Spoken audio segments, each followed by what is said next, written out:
La Cour suprême du Canada nous enseigne que toutes les décisions concernant l'enfant se prennent dans son intérêt supérieur et non l'intérêt des parents.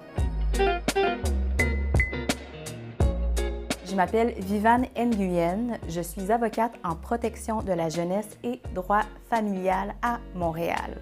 La garde partagée, c'est 50-50. C'est un mythe. Si chaque parent a au moins 40% de la garde, on a une garde partagée. Par exemple, 41% pour un parent, 59% pour l'autre parent. Après une séparation, la mère obtient automatiquement la garde. C'est un mythe, c'est du cas par cas. Beaucoup de papas ont le temps parental majoritaire qu'on appelait anciennement garde exclusive.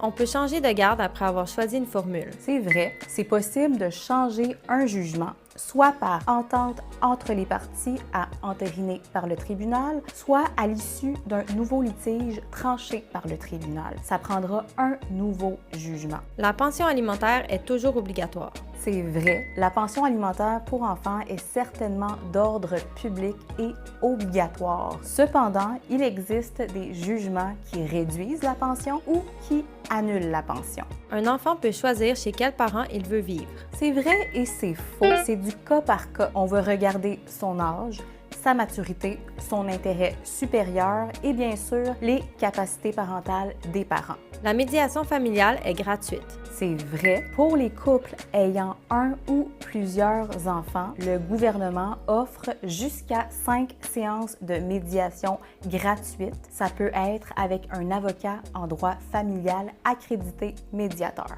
Entre les parents, une entente verbale suffit. C'est un mythe. Une entente verbale entre les parents n'a aucune valeur juridique. Une entente verbale pourrait fonctionner si les deux parents sont en harmonie en tout temps. Sinon, en cas de litige, un jugement sert à trancher qui a droit à quoi, qui doit payer quoi, qui reçoit quoi.